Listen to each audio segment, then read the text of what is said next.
Hello, আজকে করেছি পেঁয়াজ কলি আর পালং শাক দিয়ে পরোটা, পালং পরোটা।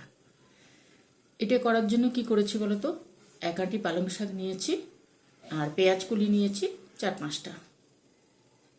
পাঁচটা নিয়েছি। ওগুলোকে পরিষ্কার করে ধুয়ে সুন্দর করে পালং শাকটাকে কেটে ভাপ দিয়ে নিয়ে এসেছি।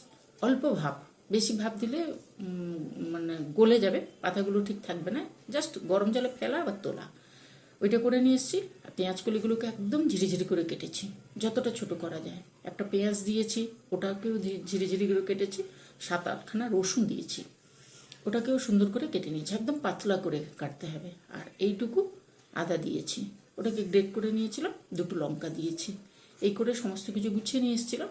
এবারে 2 বাটি আটা, 2 বাটি ময়দা, তার মধ্যে দিয়েছি কালো জিরে দিয়েছি, 1 চামচ আচার দিয়েছি, 1 চামচ চাট মশলা দিয়েছি, কসুরি মেথি দিয়েছি 1 চামচ, আর দিয়েছি রিফাইন তেল 2 চামচ, 1 চামচ ঘি, নুন তো থাকবে।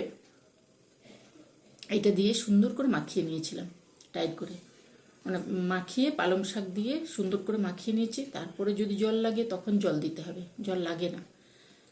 এইবারে ওটাকে মাখানোর পরে অল্প রিফাইন তেল দিয়ে সুন্দর করে লেচি করে নিয়েছিলাম।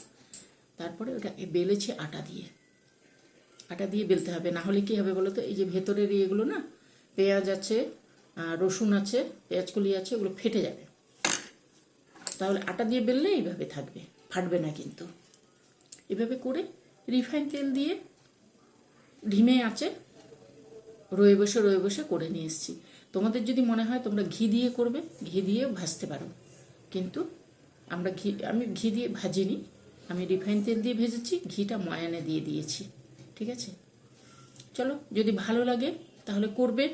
আমি আজকে রেখেছি আলুর দমের সাথে পেঁয়াজ আছে, লঙ্কা আছে, দেখতে পাচ্ছ? এই যে পেঁয়াজ লঙ্কা।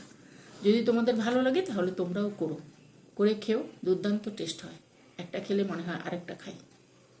করে খেও পালং শাকের পরোটা। আজকে তাহলে চললাম, টাটা। আসবো অন্যদিন অন্য কিছু নিয়ে।